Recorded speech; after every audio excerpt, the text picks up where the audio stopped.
Saskatchewan, no longer considered a have-not province thanks to the oil, gas, uranium, and potash industries.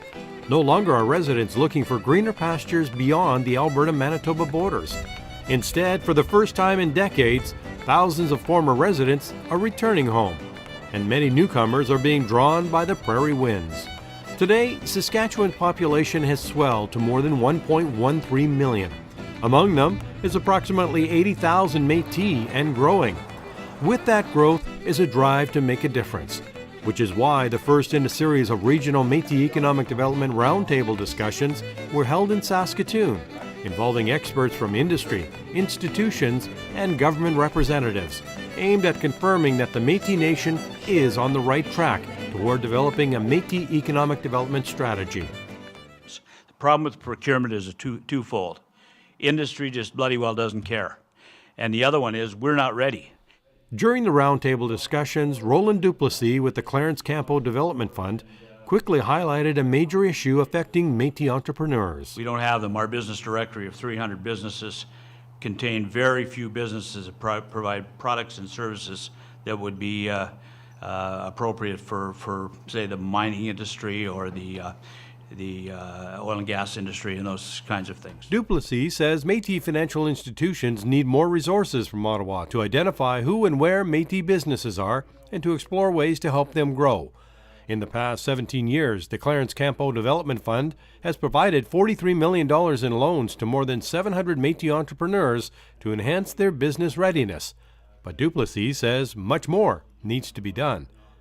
For the province of Saskatchewan, there remain a number of unanswered questions. Underlies everything. There is no procurement issue if we're competing. If we're going to sit around and wait for procurement set-asides, that's great, and I hope they do come. But in the meantime, from the province perspective, how can we win those procurement contracts already?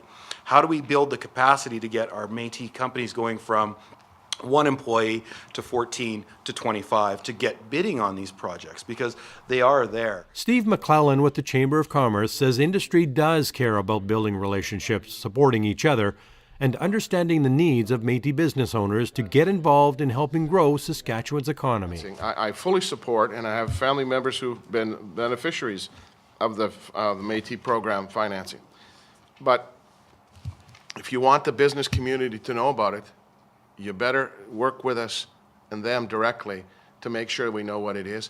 And I'll tell you what, in this climate nowadays, there is a frustration with federal money going into administration and activities that don't have a tangible outcome compared to a tangible outcome. And I would argue that's in the economic development world, it's in the educational world. It's not about the process of education, it's how many students have you trained that have gone to work or that are work ready. We need in business and we need in the public sector that outcome.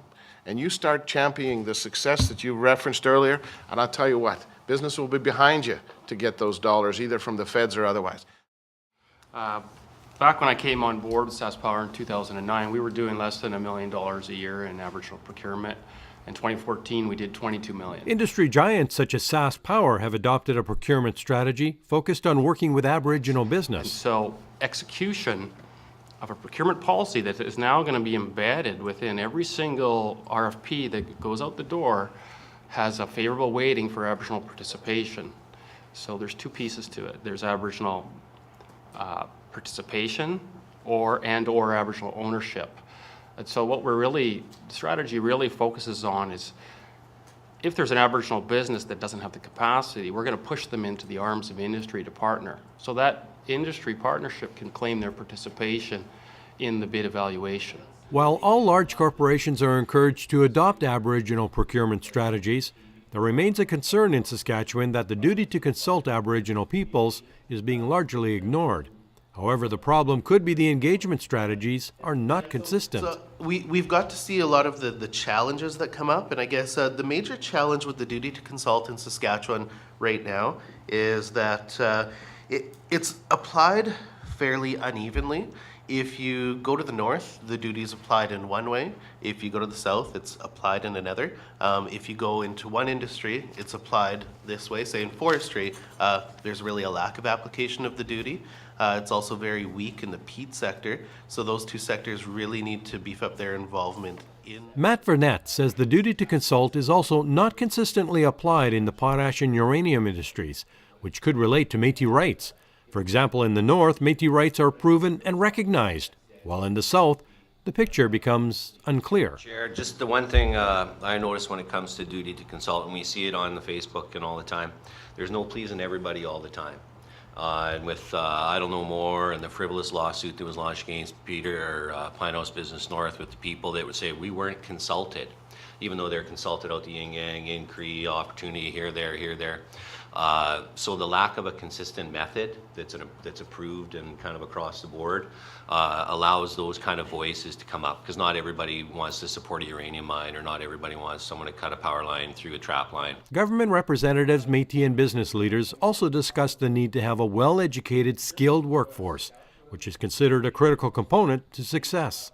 Geordy McCaffrey is with Gabrielle Dumont Institute. What we do is we provide skill development and educational opportunities that enable Métis people to go and get jobs and attach themselves to the labor market to create wealth. Many of those people who take educational programs through Gabrielle Dumont Institute go on to become small business owners, and we know that small business has a vital role in driving the economy. Saskatchewan Métis have a desire to be a part of a strong Métis economic development strategy aimed at benefiting the entire Métis Nation and all Canadians.